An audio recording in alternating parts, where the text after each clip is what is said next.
इसलिए महात्मा कहा करते हैं कि समय निकाल कर कभी कभी सत्संग में जाओ, यज्ञों में जाओ, महात्मा के विचारों को श्रवण करो। यहां दुनिया भले ही आ रही है और सब लोग पापी है, मान लो सब लोग अच्छे नहीं हैं, पर यहां आने के बाद आदमी जब भजन करता है, कीर्तन करता है, कुछ सुनता है, उसके दिमाग में कुछ अच्छी बातें जाती हैं, इधर उधर से शब्द जाते हैं। तो जिस प्रकार आप शिव कथा में सुनते हैं, बिंदु ब्राह्मण की कथा, चंचुला की कथा, उन दुष्टों के कानों में कथा चली गई, वो यूं ही यात्रा कर रहे थे, सफर कर रहे थे और मरने के लिए जा रहे थे, कूदने के लिए जा रहे थे नदियों में। कान में अच्छे विचार गए, उन विचारों के परिणाम क्या हुए? उन विचारों के परिणाम ये हुए कि दोनों की दोनों भगवान शंकर के गण बन गए। ऐसी भक्ति प्राप्त हो गई उनको कथा श्रवण करने से। अनन्यासम भवतेन श्रवणम, वो कथा जानते भी नहीं थे और कथा सुनने का भाव नहीं था, पर अगर मुझे गुस्सा आ जाए, मैं ईंट उठा के तुम्हारे खोपड़े पे मारूं, तो खोपड़ा क्या होगा? फटेगा, खून निकलेगा। और ऐसे ही आप खड़े हैं और ऊपर छत पे से ईंट गिर जाए तो भी खोपड़ा ही फटेगा। यानी कि जानबूझकर फाड़ने से भी खोपड़ा फटेगा और ईंट भूल से गिर जाए तब भी खोपड़ा ही सेम है। अर्थात कथा को नियोजन से, बुद्धि से समझ के सुनने जाओ तो उसका लाभ अधिक हो सकता है, पर कथा अनायास अचानक ही कान में पड़ जाए तो भी उसका लाभ हमको प्राप्त होता है। एक होता है कि हमने गुस्से में आके चाकू मार लिया, और एक होता है कि धनिया काट रहे थे और चाकू लग गया, सब्जी काट रहे थे, चाकू लग गया। अब चाकू लग गया तो चाकू तो चमड़ी को ही लगा है, मांस कटेगा उससे, तो चाहे वो लग गया है चाहे वो लगाया है, परिणाम सेम आता है, उसका सेम परिणाम।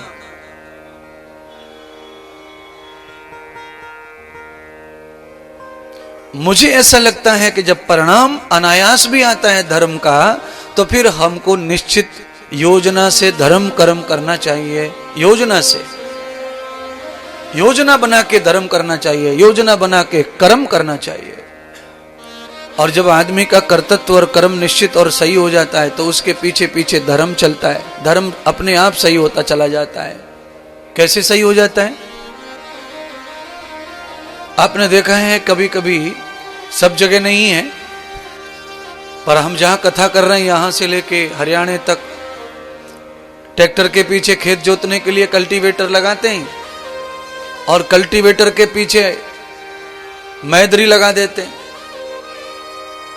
उसके कोई काम नहीं है, पर वो पीछे पीछे चलती है तो क्या करती है? वो आगे जो खेत जुत रहा है उसको प्लेन करती है, डेल ढकेल सबको फोड़ती है, मिट्टी को बढ़िया बना देती है, बीज को ढक देती है। बिल्कुल ऐसे समझो, आप जब कर्म करते हैं आगे आगे, तो पीछे मैदरी की तरह आपके साथ धर्म जुड़ा हुआ है कर्म के, वो पीछे से कर्म को सजाते हुए जाता है और कर्म के बीज को सुरक्षित करता है। समय आने पर बीज को चिड़िया नहीं खा जाती है, और चिड़िया नहीं खा जाती है तो बीज उग जाता है। इसीलिए कर्तृत्व तद्धर्मो कर्तृत्व विहितो सर्वम, आवश्यकता यह है कि अपने कर्तव्य का निर्णय और कर्तव्य का पालन सही होना चाहिए।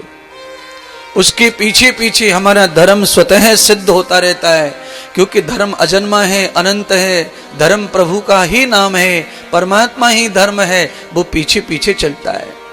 अग्रे क्रमम भूयन्ते यस्यम प्रबद्धते धर्मः, अर्थात जब कर्म आपको चारों तरफ से घेरता है और आप कर्म को पकड़ लेते हैं तो धर्म उसका फल है, धर्म उसका फल है। महाराज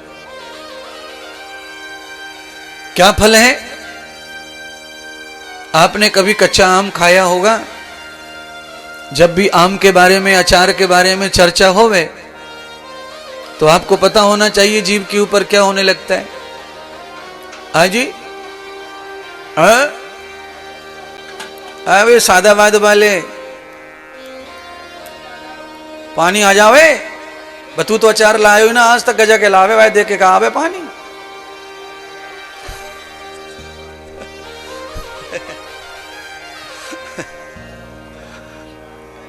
महात्माओं का कैसा तरीका रहता है माल मंगवाने का, ये ध्यान रख लो। प्रवचन में इशारा हो जाए।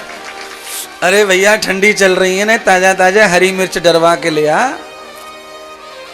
तो गुड़ के साथ मैंने बाजरे की रोटी के साथ हरी मिर्ची को अचार खाए हो जावे तो न ठंड सी भाग जाए। पर अब करें क्या महाराज, मेरे तो खुद ही पानी आओ जिप पे है, पर तुम सबके सब मेरी तरफ ही देख रहे हो। अब देख लो, मैं तो बताऊंगा, आया तो आया, उसमें क्या करना है। क्यों? इसीलिए आया है पानी। जीभ पर पानी ज्यादा उनके ही आता है भोजन को देख के, जिनकी जीभ में ज्यादा अच्छे पवित्र छिद्र होते, जीभ में छिद्र होते हैं, जीभ के अंदर बाल होते हैं, बाल जो दिखते नहीं है। बाल जीभ में नहीं होंगे तो स्वाद जीभ में जा नहीं सकता है। जीभ के ऊपर जो बाल हैं, रोमे हैं, अगर उन रोमों के ऊपर मैल जम जाता है ना, सफेद सफेद सा मलाई सी जम जाती है, तो स्वाद नहीं आवे खाने में। पानी में स्वाद नहीं आवेगा, नमक भमक समझ में नहीं आए क्या हो गया, कम ज्यादा। इसीलिए जीभ को हर रोज साफ करना चाहिए। चाय छानते छानते चाय छलनी बंद हो जाए, दूध बूध काऊ को बढ़िया पड़ जाए चाय में, तो दूध बढ़िया पड़ गया तो मलाई पड़ती है चाय में फिर, और मलाई पड़े तो सीधा फिर सबसे पहले मलाई कूदे कप की ओर और छलनी में जाके चिपक जाए, तो उसका परिणाम क्या है, फिर चाय नीचे ना टपके, चाय छनती नहीं है। तो क्या करते हैं फिर सब लोग,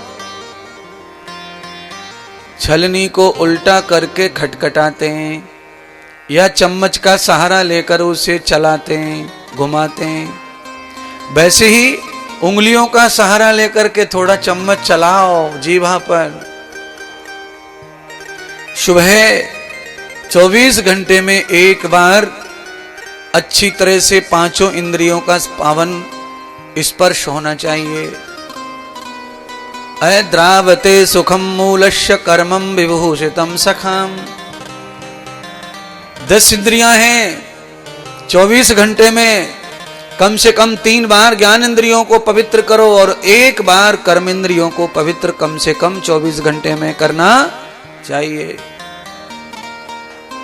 ज्ञान इंद्रियों को तो 5 बार, 3 बार कम से कम, नहीं तो कम से कम 2 बार तो करना चाहिए।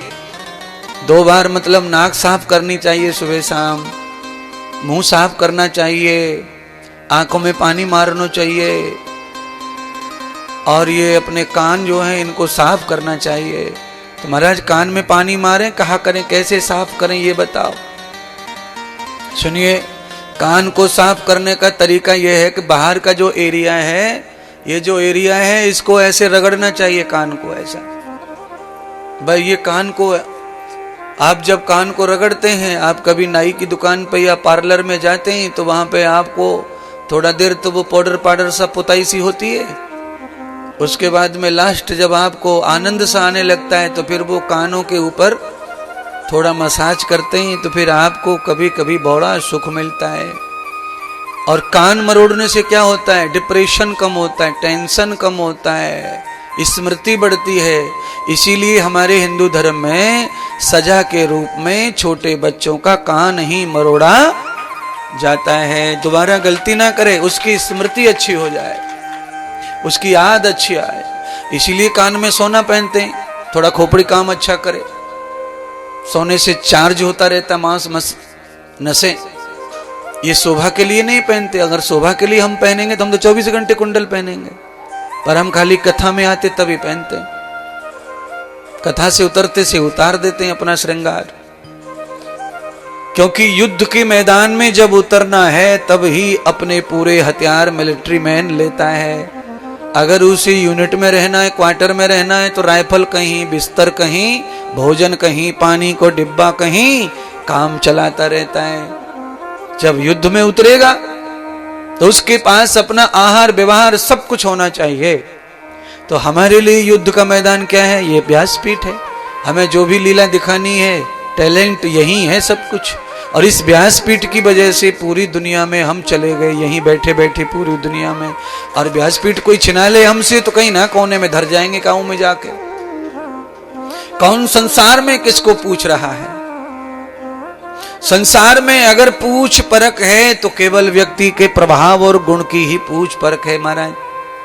है सुंदर आदमी की पूछ परख कितनी है? भोगने लायक उतनी है बस। भोग पूरा हुआ, जाओ भैया तुम अपने घर जाओ, हो गया काम। भोजन, अच्छे भोजन की पूछ परख कब तक है? जब तक आपको डकार नहीं आ रही तब तक है।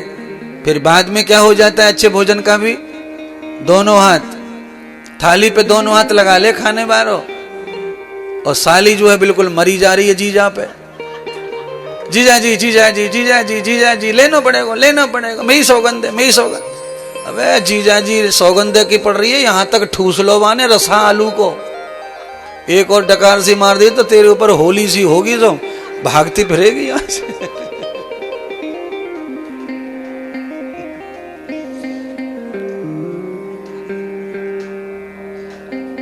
मतलब अच्छे भोजन का भी लिमिट है, सौंदर्य का भी लिमिट है, अच्छे कपड़े का भी। अच्छा बोलो, दुल्हन से महंगा कपड़ा कौन पहनता होगा दुनिया में? पर दुल्हन इतनी परेशान है कि उसके बराबर पूरी बारात में परेशान भी कोई नहीं कपड़े के चक्कर में। आजकल की दुल्हन कैसी रहती, कैसी परेशान रहती है आप ही बताओ। कोई बनी होंगी ताजा ताजा तो ऐसी घूमती रहती जैसे रिमोट से घूम रहा, मशीन से घूम रही है, रिमोट से घूम रही है कि दुल्हन ऐसी घूमे एकदम पूरी सतरसी कर दें उसको, न घूम सके, न टेढ़ी हो सके, न झुक सके, न कुछ। वो तो भलो करो कि दो संग में दासी घूमती हैं, इसलिए वो थोड़ा बहुत उठावा पकड़ा हो जा रहा है। नहीं तो उसके तो यहाँ घुंघरू से लटका दे पार्लर वाली, नीचे हाथ में झुंझुना से लटक रहे हैं, और पैरन में 25-30 किलो को लहंगा सो, और ऐसा वर्क है कि वो न झुके, न टेढ़ो हो, न सतर हो, जैसे मानो सरिया घुसेड़ दी हो लहंगा में। क्या है? महंगा तो है कपड़ा, सुंदर भी लग रहा है, पर तकलीफ बहुत ज्यादा दे रहा है। तो दुल्हन क्या करती हैं आप सब बताओ, क्या करती हैं? जल्दी से जल्दी उतार उतूर के जल्दी से जल्दी अपने सादा सिंपल में जाना चाहती हैं। क्यों? बड़ा भोग ज्यादा काम का नहीं होता है, इसलिए भोग की सामग्री छोटी होनी चाहिए। भोग की सामग्री में ज्यादा ध्यान और बड़मपन बढ़ाओगे तो तकलीफ बढ़ती है।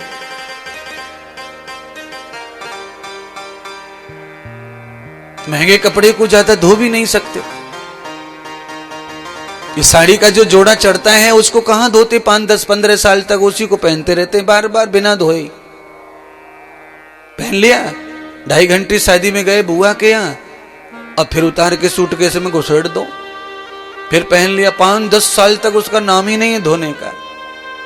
ये आजकल जो अंग्रेज लोग पहनते थे पहले कोट, भारत में भी लोग कोट पहनते हैं, तो ये कोट को भी धोने का नंबर नहीं है 20-30 साल। इसको एंगर पे ही टंगा रहता है वो हमेशा। पहन लिया, कार्यक्रम हो गया, टांग दिया, पहन लिया, कार्यक्रम हो गया, टांग दिया। मतलब कहना है कि जिस कपड़े में ज्यादा बनावटी, दिखावटी, आकर्षण और महंगाई है, वो ज्यादा साफ सुथरा रहना नहीं चाहता, और कर भी नहीं सकते अपन। इसीलिए कपड़े ऐसे पहनना चाहिए जो सुंदर भी लगे और आपको काम करने में बाधा ना डालें, आपको ऊधम करने में बाधा ना डालें।